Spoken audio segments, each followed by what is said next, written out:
जाए, उनसे जाना जाए इस समय उनका सबसे बड़े।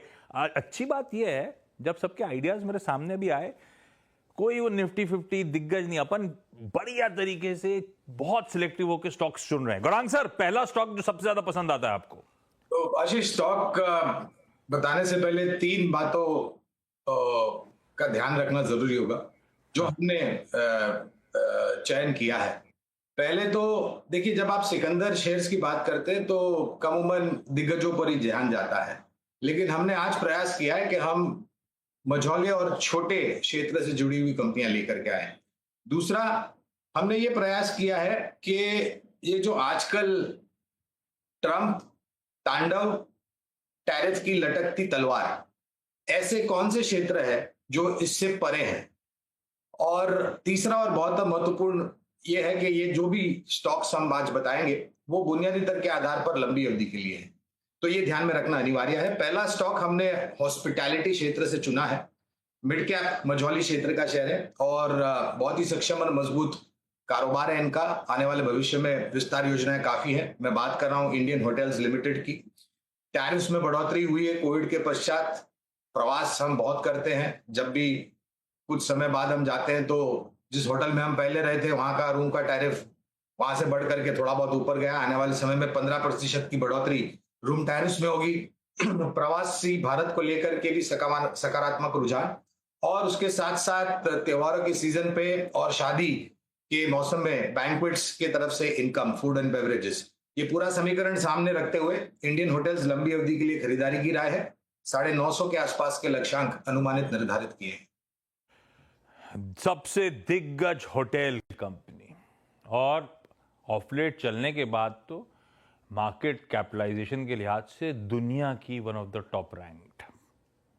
बहुत पिटे हुए स्टॉक्स थे, क्या मूव्स आए पोस्ट कोविड इस पूरे स्पेस में। और अभी भी सारे सेक्टर लीडर्स से बातचीत कर लीजिए, वो अभी भी डिमांड सप्लाई आगे की सिचुएशन को लेकर खास से ऑप्टिमिस्टिक। ये मोमेंटम एटलीस्ट 2-3 साल तक कंटिन्यू करेगा, ऐसा ज्यादातर इंडस्ट्री वेटरन्स मानते हैं। इंडियन होटल्स गौरांग सर को पसंद आ रहा है। ताज होटल 950 के टारगेट्स के साथ। राजेश सर, सबसे प्रिफर्ड आइडिया आपका कौन सा? आशीष जी, ऐसा है कि प्रिफर्ड आइडिया हमारा जो है वो एक तरीके से सिकंदर ही है बाजार का, बीएससी। और जो मैं बहुत फक्र के साथ कह सकता हूँ कि 500 रुपए के लेवल से मैंने लगातार आपके साथ डिस्कस किया है, ऊपर में 6100 रुपए के आसपास छू के आया। और जब सब कह रहे थे मार्केट शेयर बीएससी का गेन होगा, उस समय राजेश सर ने बिगुल बजाया था, बोले थे यार ये धीरे धीरे करके 50-50 की तरफ बढ़ रहा है। लास्ट अपडेट था दरअसल 1/3 से ज्यादा का शेयर बीएससी के पास आ चुका है, उसी तरफ बढ़े चले जा रहे हैं। तो बिल्कुल सही, बहुत टाइम से राइड कर रहे हैं आपके साथ हम लोग, और बीएससी कहां आके खड़ा हो गया है। अभी भी पसंद आ रहा है? जी बिल्कुल, अभी भी पसंद आ रहा है। अब तीसरी तिमाही में आप देखेंगे तो नंबर्स बहुत स्ट्रांग आए थे। ट्रेडिंग वॉल्यूम्स, फिर वो इक्विटी कैश के हो या डेरिवेटिव्स के हो, बहुत तेजी से बढ़े। मार्केट शेयर जैसा आपने कहा गेन किया है। तीसरी तिमाही में 95% का रेवेन्यू में बढ़त की है। एफ&ओ मार्केट शेयर 27% सितंबर 24 में था, जो कि अप्रैल 23 में अगर आप देखो तो नील था। Highest quarterly operating revenue, EBITDA margin 52%। अब आप देखो कि दूसरी छमाही में, सेकेंड हाफ में आईपीओ की पाइपलाइन बहुत स्ट्रांग है, जिसमें यहाँ पे इनका ग्रोथ मोमेंटम बनेगा। बीएससी स्टार म्यूचुअल फंड, जो कि इनका म्यूचुअल फंड का प्लेटफॉर्म है, 85% की मार्केट शेयर, और सीडीएसएल में 15% की मार्केट शेयर, जिसकी अपनी वैल्यूएशन है। INX, gift Nifty, cash company में करीब करीब 2000 करोड़ का आसपास का है। और जैसे हम सब जानते हैं कि ऑप्शंस मार्केट में अच्छी तरीके से इनकी बढ़त हो रही है। कॉर्पोरेट गवर्नेंस की कोई इशू नहीं है, और देश का सबसे पुराना एक्सचेंज है। मैं समझता हूँ क्वालिटी वाइज भी और वैल्यूएशन वाइज भी बहुत अच्छा पड़ता है। आज की डेट में अगर आप देखो तो 72,000-73,000 करोड़ की मार्केट कैप है, जहां जो एनएससी अनलिस्टेड में ट्रेड हो रहे हो 4 लाख करोड़ के ऊपर ट्रेड हो रहा है। पिछले 6 महीने में अगर आप देखोगे तो एनएससी के जो शेयर्स थे प्री बोनस कम से कम 50% बढ़ चुके हैं, जबकि बीएससी में तो अभी ऊपर के लेवल से गिरावट ही आई है। मैं समझता हूँ बाइंग करने की बहुत शानदार अपॉर्चुनिटी है।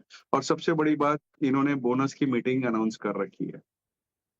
इस बोनस की मीटिंग सामने खड़ी है, और एनएससी के आईपीओ को लेकर अब तक रेगुलेटर के कोई हामी के इंडिकेशंस ही नहीं है, तो उसकी पाथ टू लिस्टिंग अब तक डिफाइंड ही नहीं है।